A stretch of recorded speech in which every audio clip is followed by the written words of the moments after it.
Hi friends, welcome to channel అండి. అందరిలో ఉన్నారండి. మేమైతే చాలా బాగున్నాము. వీడియోలకు వెళ్ళబోయే ముందు రోజు చెప్పేది ఒక లైక్ చేయండి, అలాగే షేర్ చేయండి, అలాగే కొత్తగా ఎవరైనా చూస్తే కనుక సబ్స్క్రైబ్ చేసుకుని మాత్రం ఉంచండి. అలాగే ఫుల్ వీడియో చూడటానికైతే మొత్తం వీడియో చూడటానికైతే ప్రయత్నించండి. ఇవాళ ఎపిసోడ్ రియలా ఫేకా. నేను రియలా ఫేకా అని స్టార్ట్ చేసినప్పుడు అంటే ఇద్దరి మధ్య గొడవ పెడతారేమో, ఇద్దరి మధ్య మీద వాళ్ళ మధ్య గొడవలు పెట్టి ఎవరు రియల్ ఎవరు ఫేక్ అంటారేమో అని ఏదో అలా ఆలోచించా. ఫస్ట్ మామూలుగా ఈ విషయం గొడవ పెట్టక ముందైతే నిజంగానే రెండు వస్తువులు పెట్టి అది ఏది రియల్ ఏది ఫేక్ అనిపించింది. కానీ స్టార్టింగ్లోనే పిలిచి మీరు ఎవరు ఫేక్ అనుకుంటున్నారు ఎవరు రియల్ అనుకుంటున్నారు చెప్పండి అని స్టార్ట్ చేసేటప్పటికి అమ్ము గొడవలేమో అనుకున్నా. కానీ అది ఎపిసోడ్ అంతా కూడా ఏదేదో తీసుకొచ్చారు, ఏదేదో చేశారు, ఏదో స్లోగా తీసుకెళ్ళినట్టు అనిపించింది. నాకు కొంచెం నిద్ర కూడా వచ్చింది చూసేటప్పుడు. సో ఇక్కడ నిద్ర అంటే డౌట్ వచ్చిందండి. ఇప్పుడు మీరు మమ్మల్ని చూస్తున్నారు కదండి, ఇందులో ఎవరు రియల్ ఎవరు ఫేకు అంటే ఎవరు నిద్ర ఆపుకుంటున్నారు ఎవరు నిద్ర ఆపుకోవటం లేదు. మా ఫేసెస్ చూసి ట్రై చేయండి, అసలు చూద్దాము. సో ఎవరు ఆపుకుంటున్నట్టుగా గట్టిగా పట్టుకుంటున్నారు, ఎవరు నిజంగానే ఆపుకోకుండా న్యాచురల్గా నిద్ర రాకుండా ఉన్నారు అన్నది అబ్జర్వ్ చేయండి. మొత్తం వీడియో మొత్తం చూస్తూ అబ్జర్వ్ చేయాలి. నిద్ర వస్తున్నట్టు అది చూడాలి. మనం యాక్టింగ్ చేస్తాం అనవసరం. సో మన ఫేస్ చూసి ఎవరు నిద్ర ఆపుకుంటున్నారు ఎవరు నిద్ర ఆపుకోవటం లేదు అనేది. సరే, ఇప్పుడు నిద్రపోయాను అనుకోండి, వాళ్ళు నిజంగా అనుకుంటారు. సరే, శ్రీముఖి దగ్గర ఉన్న ఆ కార్డ్, బ్లైండ్ కార్డ్ ఏదైతే ఉందో దాన్ని యూజ్ చేయాలి. కానీ శ్రీముఖి తీసుకెళ్ళి బాగా ఇవ్వడం అనేది కరెక్ట్ డెసిషన్. ఎందుకంటే ఆ అమ్మాయి చేయి కూడా బాగోలేదు కాబట్టి అమ్మాయి ఏ టీంలో ఉంటే ఆ అమ్మాయి సృష్టి తప్పు చేసిందేమో అనిపించి ఫస్ట్ అమ్మాయి ఎంచుకునే అవకాశం ఇచ్చినప్పుడు అమ్మాయిని తీసుకున్నట్టయితే ఆటోమేటిక్గా అమ్మాయి విన్ అయ్యేవాళ్ళు, వాళ్ళ టీము వాళ్ళకి ఓటమిలో అవకాశం వచ్చేది. కానీ అమ్మాయి ఆ అవకాశాన్ని మర్చిపోయింది. ఇది యాక్టింగా రియల్ ఆర్ ఫేక్? సరే, ఫస్ట్ ఏమో వాళ్ళు నిమ్మకాయ ఇసిరేసారు. నిమ్మకాయ ఇసిరేయడం ఏంటి, నాకు ఫస్ట్ చాలా ఇద్దరినే చూపించాలండి. మిగతా వాళ్ళని నిమ్మకాయ ఇసిరేయడం వాళ్ళు క్యాచ్ చేయడం మనకు చూపించలేదు. ఎవరెవరి దగ్గర అయితే నిమ్మకాయ పడిందో వాళ్ళు రండి అని చెప్పారనమాట. సెలెక్టివ్గా వాళ్ళే సెలెక్ట్ చేసేసి వాళ్ళ నలుగురిని పెట్టేసి ఒక వెయిట్ బలవంతాన ఎందుకు అమ్మని పునర్వా దగ్గర నుంచి లాక్కో అని చెప్పల్లా, అపూర్వ దగ్గర నుంచి లాక్కో అని చెప్పల్లా ఎందుకు తీసారో అర్థం కాల నాకు. అదైతే అది ఏం లేదు, ఆ అబ్బాయికి అమ్మాయికి అసలు పడట్లా. అబ్బాయి తీసుకుపోయేటప్పటికి అమ్మాయికి ఏమో చేయి గీసుకుంటుంది, వద్దు నాకు అవసరం లేదండి. అలా నువ్వు గివప్ ఎందుకు ఇస్తావు, నువ్వు తీసుకోవాల్సిందే అని చెప్పేసి శ్రీముఖి ఖచ్చితంగా తీసుకున్నాడు, లాక్కున్నాడు, ఏదో చేశాడు దబదం పాపం. సరే, దీపక్, అమన్, భాగి, రాజకుమారి, రామకృష్ణ వీళ్ళు నిల్చుంటారు. ఇప్పుడు వీళ్ళలో నుంచి ఆ బరువు మోసేవాళ్ళు ఎవరు యాక్ట్ చేస్తున్నారు? స్టార్టింగ్లో అయితే నిజంగానే అందరూ యాక్ట్ చేశారు. ఆ అమ్మాయి రాజకుమారి కూడా నేను కూడా అనుకున్నాను అమ్మాయి యాక్ట్ చేస్తుందేమో అని అనుకున్నాను. కానీ అది నిజంగానే దాంట్లోనే బరువు ఉంది. ఆ అమ్మాయి ఫస్ట్ లీడర్ అయిపోయింది. తర్వాత అమ్మాయి అదృష్టవంతురాలు నిజంగా, మొత్తం ఎక్కడ చేసిన అమ్మాయి ఫస్ట్ వస్తుంది కదా. అవును. దాని తర్వాత షష్ఠి బెల్ తీసుకుంటుంది అనమాట. ఆ బెల్ తీసుకున్నప్పుడు రామకృష్ణ కొంచెం బరువుగా ఉన్నట్టు అనిపిస్తుంది, అని బరువు తక్కువ ఉంటుంది బరువు. అప్పుడు అది రాంగ్ అయింది. ఇప్పుడు షష్ఠిని సెకండ్ లీడర్గా చేస్తారు. థర్డ్ లీడర్ అమన్ తీసుకున్నది ఎవరంటే రోహిత్ తీసుకుంటాడు అనుకుంటా. రోహితేనా? మరి లేదు, రోహిత్ కాదు.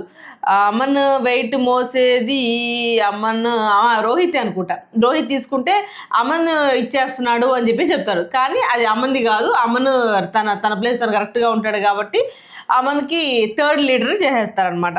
సో వీళ్ళని లీడర్గా ఎంచుకొని వీళ్ళు ఒకళ్ళకి నలుగురు అంట, ఒకళ్ళకి నలుగురు, ఒకళ్ళకి ముగ్గురు, ఒకళ్ళకి ఐదుగురు ఇలా టాస్క్ లో కూడా ఏంటంటే మొత్తం ఒకటి స్ట్రాస్ తీసుకోవాలి. పెద్ద ట్రాస్ తీసుకుంటే ఎక్కువ మంది ఉంటారు అని చెప్పి పాపం అమ్మని తీసుకుంటాడు. కానీ లాస్ట్ అవకాశం ఇస్తారు, మిగిలిన మొత్తం వస్తారు అక్కడికి. అదే అర్థం కాని విషయం ఏంటి అని అంటే అక్కడ హైట్ గానే పెడతారు. ఆ రెడ్ కలర్ ఏదైతే ఉందో అన్ని ఒకే హైట్ లో దూరం నుంచి చూసి ఏదో పిక్ చేసుకున్నారు. కానీ లాస్ట్గా తీసుకున్న అమన్కే అది పొడుగ్గా వస్తుంది. ఆ పొడుగ్గా వచ్చి చిన్నది ఏదైతే ఎవరికైతే వచ్చిందో వాళ్ళకే బెనిఫిట్, పొడుగ్గా ఎవరికైతే వచ్చిందో వాళ్ళకే మైనస్ అనే విషయం పాప అమన్కి లాస్ట్లో తెలియదు. ఎందుకంటే తనకు చూస్ చేసుకునే అవకాశం ఉండదు, ఎవరు ఉండాలి నీ టీంలో అని చెప్పి చూస్ చేసుకునే అవకాశం ఉండదు. కాబట్టి ఖచ్చితంగా సృష్టికి అవకాశము, తర్వాత రాజకుమారికి అవకాశము, మిగిలిన వాళ్ళంతా కూడా అమన్ దాంట్లో. నాకు అమన్ని మళ్ళీ శాలిని ఏదో ఇక్కడే లవ్ ట్రాక్ని స్టార్ట్ చేసేసారేమో అని అనిపించింది. ఆ అబ్బాయి అలా ఏం మాట్లాడలా, అబ్బాయి నార్మల్గానే మాట్లాడాడు. అమ్మాయి కూడా నార్మల్గానే రియాక్ట్ అయింది. వీళ్ళేమో మధ్యలో బీజిఎమ్స్ కూడా వేసేస్తున్నారు ఆ ఎపిసోడ్లోనే. అవసరమా ఇప్పుడే, ఇంకా బిగ్ బాస్ ఉంది కదా అక్కడ వేసుకోండి బీజిఎమ్స్ కావాలంటే అనిపించింది అనమాట. సో అలా వాళ్ళ లీడర్ని, వాళ్ళకి కావాల్సిన వాళ్ళని సెలెక్ట్ చేసేసుకుంటారు.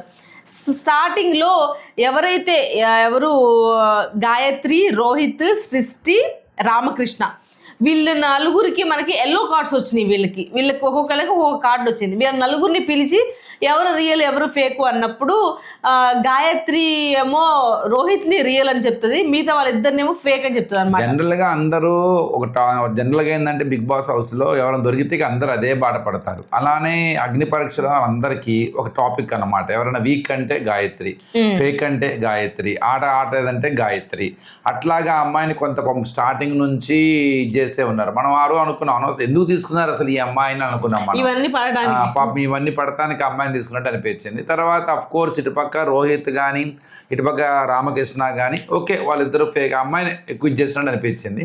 ఇక తర్వాత టాస్క్ మొదలు పెట్టారు. ఇంకా ఈ టాస్కుల్లో ఫస్ట్ బాగా నచ్చింది ఏది నీకు? అమన్ టీమ్ కి బ్లైండ్ కార్డ్ తీసుకెళ్లి ఇచ్చింది బాగా.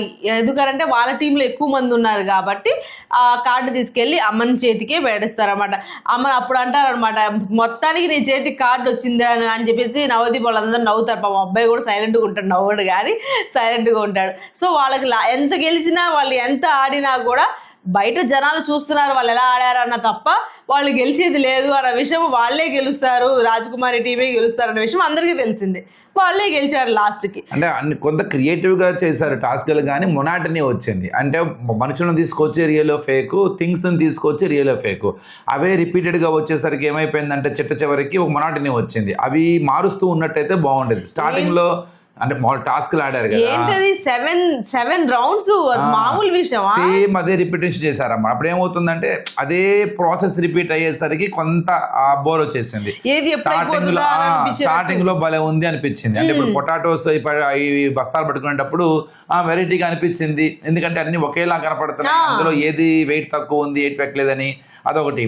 తర్వాత ఏమో వెనిగర్ అను జ్యూస్ తాగడానికి వీళ్ళు ముగ్గురు చేస్తారు, అది ఓకే బాగుంది అనిపించింది. ఎందుకంటే హౌ దే విల్ యాక్ట్ అన్నది చాలా ఇంపార్టెంట్ కదా. అక్కడ బాగి అసలు తాడదీస్తుంది, అమ్మను తాడదీస్తాడు, దీపక్ అంతకన్నా తాడదీస్తాడు. అవును, కానీ నాకు బాగి దగ్గర అనుమానం, తను తాగేదో మామూలుగానే తాగి తర్వాత అంటుంటది అనమాట అమ్మాయి. అప్పుడు అనుమానం వచ్చింది బాగిదే అనుకో, కానీ దీపక్ ఆపకుండా తాగేస్తున్నాడు ఏంది. అయినా సరే తీపి ఉంటే ఆపకుండా తాగకూడదు కదా, తీయగా ఉంటే అది వెనిగర్ ఉన్నట్టు యాక్ట్ చేయాలి కదా. రోహిత్ ఫెయిల్ అయిపోతాడు, కానీ అది బాగా అనిపించింది నాకు. అంటే గుడ్, మంచి టాస్క్ అది.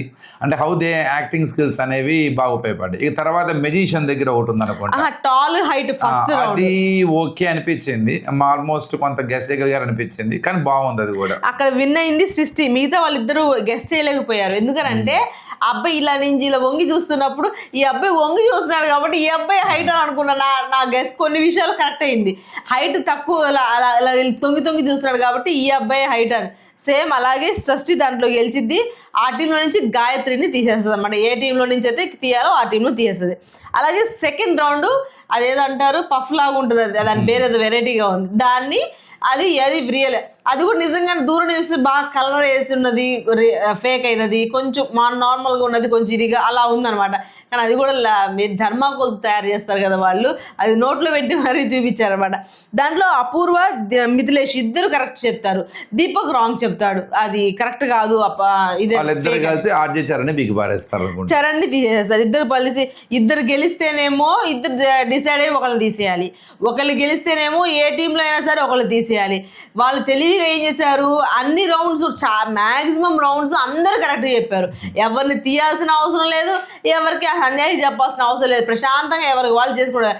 అభిజిత్ 2-3 సార్లు చెప్తారు, ఇది కరెక్ట్ కాదయ్యా, మీరు ఆన్సర్లు కాపీ చేసుకుంటున్నారు, మీరు అందుకని ఇలా రాస్తున్నారు, ఇది కరెక్ట్ కాదని భలే కోఇన్సిడెన్స్ అయింది నిజంగానే. ఎందుకంటే చూపించినంతసేపు చూస్తలేదు, కానీ భలే కోఇన్సిడెన్స్ అయింది. గుడ్ అబ్జర్వేషన్ అనిపించింది. అంటే టాస్క్ రిపిటేషన్ అయ్యేసరికి కొంత మొనాటిని అనిపించినా వాళ్ళ అబ్జర్వింగ్ స్కిల్స్ మాత్రం బాగున్నాయి అనిపించింది. ఎందుకంటే అక్కడ మెజిషియన్స్ దగ్గర కూడా అంత ఈజీ కాదు అది, వాస్తవం చెప్పాలంటే.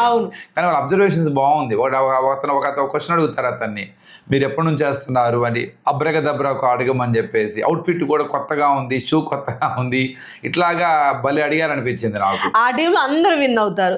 తర్వాత డోనట్, ఆ డోనట్లో కూడా అందరూ విన్ అవుతారు. ఆ డోనట్ కూడా నిజం చెప్పాలంటే పఫ్ కొద్దిగా కనిపెట్ట కొంచెం ఈజీ ఏమో, కానీ డోనట్ కనిపెట్ట కొంచెం కష్టం. ఎందుకనంటే రెండింటి మీద ఫుల్గా చాక్లెట్ రియల్ చాక్లెటే రాసేస్తారు, అది తెలియటం కష్టం, కానీ వాళ్ళు అందరూ కరెక్ట్ గా చెప్పారు. తర్వాత క్లాసికల్ డాన్సర్స్, వీళ్ళు నిజంగా అసలు తెలిసిపోతుంది నార్మల్ గానే అమ్మాయి కొద్దిగా. అసలు హేమ క్వశ్చనే హైలైట్. అసలు కూచిపూడి ఏ స్టేట్ కి హైలైట్, ఏ స్టేట్ కి ఫేమస్ అని తెలియదు అంటది అమ్మాయి. ఏ స్టేట్ లో ఆడతారు కదా అంటే కాదు, పట్టుకు ఏమైనా స్టేట్ కి వెళ్ళి ఇంపార్టెంట్ అంటే అక్కడే అమ్మాయి దొరికిపోయింది అనిపించింది. కొంచెం అమ్మాయి టెన్షన్ పడిపోయింది అక్కడ స్టేజ్ మీదకి ఎక్కేటప్పటికి. కొంతమంది స్టేజ్ ఫియర్ ఉండదు కదా, అదే డాన్స్ చేసే వాళ్ళకి. ఆ అమ్మాయి స్టేజ్ ఫియర్ చూడంగానే ఈ అమ్మాయి రాంగ్ అని అనిపించింది. సెకండ్ అమ్మాయి నుంచున్న విధానం, స్మైల్, ప్లెజెంట్నెస్ అన్ని సెట్ అయినాయి. దీపక్ చెప్తాడు కదా, పోస్చర్ చూసే మనిషి చూసే పోస్చర్ బాగుంది, అదే ఆ క్లాస్ తెలుస్తుంది అని.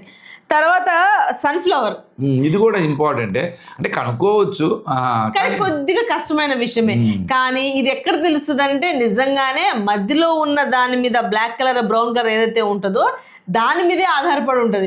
మిగతా చుట్టూ ఉన్నది అస్సలు కనిపెట్టలేము, రియల్ ఏది ఫేక్ ఏది అసలు తెలియదు. అంటే అలా అని కాదు, జనరల్గా ఏమనుకుంటారంటే న్యాచురల్గా ఉండేది చాలా బ్యూటిఫుల్గా ఉందనుకుంటారు. ఎప్పుడు న్యాచురల్గా ఉండేది బ్యూటిఫుల్గా ఉంటే మొక్కకి అందులో ఉన్నప్పుడే, అది ఒక్కసారి దాని నుంచి తీయంగానే అది వాడిపోద్ది. అది చాలా సేపు ఫ్రెష్ ఉంటుంది అయినా కూడా కొంత ఇది ఉంటుంది అన్నమాట.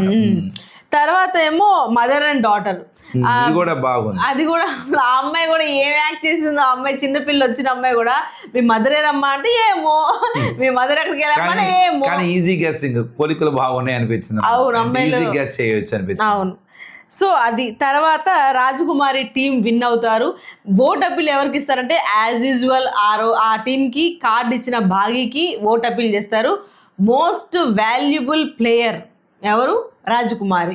నిన్న అమ్మాయి ఏడ్చి నేను ఇచ్చేసుకోవాలి, ఇవాళ అభిజిత్ చేతుల మీదగానే మోస్ట్ వాల్యుబుల్ ప్లేయర్గా స్టార్ తీసుకోవటము, అలాగే గిఫ్ట్ హ్యాంపర్ తీసుకోవడము. నిన్న అంతా అమ్మాయి సింపతి కోసం చేసిందని, అంత అవసరం ఏంటి, అసలు ఎందుకు ఏడ్చిందో తెలియలేదు, కావాలని సింపతి రైట్ చేస్తుందా అని చెప్పి చాలా డిబేట్ జరుగుతుంది. చాలామంది కూడా దాని మీద కామెంట్ చేశారు, వీడియోస్ చేశారు. ఆ అమ్మాయి కూడా ఇన్స్టాలో పెట్టుకుంది, నేనేమి అలా జస్ట్ అట్లా ఏదో ఒక కార్డ్స్ పే చేయట్లేదు, నాకు అలా తెలివి కూడా తెలియదు, నాకు ఒక ఎమోషన్ వచ్చింది అని. మేబీ మనకి ఎడిటింగ్లో అలా కనపడి ఉండొచ్చు, అక్కడ అంతకుముందు జరిగి ఉండొచ్చు. అక్కడ కొంత జర్నీ అంటే అదేంటంటే కంటిన్యూషన్ షూటింగ్ కాదు, అది మధ్య మధ్యలో జరుగుతూ ఉంటాయి, మాటలు జరుగుతూ ఉంటాయి. అలా మనం ప్రతిదీ అలా అనుకోవడానికి వీల్లేదు. అట్లానే అలా అనుకునే విధంగా వాళ్ళ ప్రవర్తన కూడా ఉండకూడదు. రెండు గుర్తుపెట్టుకోవాలన్నమాట. అంటే తనకు తెలియదు కాబట్టి తెలుసుకుంటారు ఇవన్నీ, వాళ్ళు కూడా తెలుసుకోవాలి. ఎందుకనంటే అందరూ ఒకేలా ఆలోచించలేరు కదా. ఎందుకంటే కొంతమంది ఫేక్ గా కూడా అనిపించి ఉండొచ్చు, కొంతమంది ఈ అమ్మాయి నిజంగానే బాధపడింది అని కూడా అనిపించి ఉండొచ్చు కదా. తప్పు లేదు, ఫేక్ గా అనుకున్నారు అని వాళ్ళ తప్పేం లేదు. ఎందుకనంటే అక్కడ ఉన్న సిచ్యువేషన్స్ అలాగే ఉంటాయి. అక్కడ ఉన్న వాళ్ళు ప్రతి ఒక్కరు కూడా యాక్ట్ చేస్తున్నారా, వాళ్ళు రియల్ గా ఉన్నారా అంటే ఇక్కడ ఒక విషయం చెప్తాను. ఆడియన్స్ ఎందుకు అలా తయారయ్యారంటే వచ్చిన ప్రతి ఒక్కళ్ళు ఒక ఐడెంటిటీ చూసి ఓట్లేయమని చెప్తున్నారు. అంటే నాకు ఇలా ఉంది, నా బ్యాక్గ్రౌండ్ ఇది, అది నేను రైతు బిడ్డనో లేకపోతే ఇంకోటనో లేదా బాధలు ఉన్నాయనో. ఇట్స్ నాట్ అది ఒక సింపతి మీద జరిగే ఇచ్చే ఆట కాదు. అది కొంతవరకు ఓకే, మీ స్టోరీ ఇన్స్పిరేషనల్గా ఉంటుంది కాబట్టి అది చూసి నన్ను సపోర్ట్ చేయండి అంటే రాంగ్. మీ ఆట చూసి ఓట్లు వేయాలి. అది ఇప్పుడు మీరు నిజంగా చెప్పాలి, రాజకుమారి గారు ఆటలు బాగున్నాయి అంటే ఆ స్టోరీ నాకు తెలియదు, మేము విన్నాం. కానీ ఆ తర్వాత అక్కడికి వచ్చిన తర్వాత ఆయన టాస్కుల్లో తను పెట్టే ఎఫర్ట్స్ అనేవి వాటి గురించే మాట్లాడాలి తప్ప తాపతాపకి ఆమె కానీ సో తను సపోర్ట్ చేసేవాళ్ళు కానీ ఎప్పుడూ కూడా తన లైఫ్ని ముందు చూపించి ఆమెకు ఓటు వేయాలన్నది మాత్రం తప్పు. అది ఆమెకే నష్టం. అప్పుడు ఏమవుతుందంటే ఆమె కష్టపడినా కూడా అది ఇంకొక ఐడెంటిటీ పరంగా ఓట్లు వస్తున్నాయని ఆమెనే బ్లేమ్ చేస్తారు. అనవసరంగా ఆమె యొక్క ఎఫర్ట్స్ని, ఆమె స్టోరీ ఆమెకు నెగిటివ్ అవ్వకుండా ఉంటే చాలు. ఆమె ఆట చూడాలి, ఆమె ఆటని చూసి వేయాలి. లేకపోతే ఏంటంటే రేపొద్దున ప్రతిదీ ఆమె నిజంగా బాధపడ్డా కూడా అలానే అనుకుంటారన్నమాట. అది బాధ, అది ఒక అలా అనుకోకూడదు, అలా జనాల్లోకి అసలు రాకూడదు. ఆ అమ్మాయి అలా క్రియేట్ చేసుకోకూడదు. కానీ అది ముందు ఇంకా చాలా ఇప్పుడు బయట లీక్స్ వస్తున్న విషయం ఏంటి అని అంటే రాజకుమారి ఇంక ముందు గేమ్ చాలా బాగా ఆడారంట, చాలా బాగా విన్ అయ్యారంట.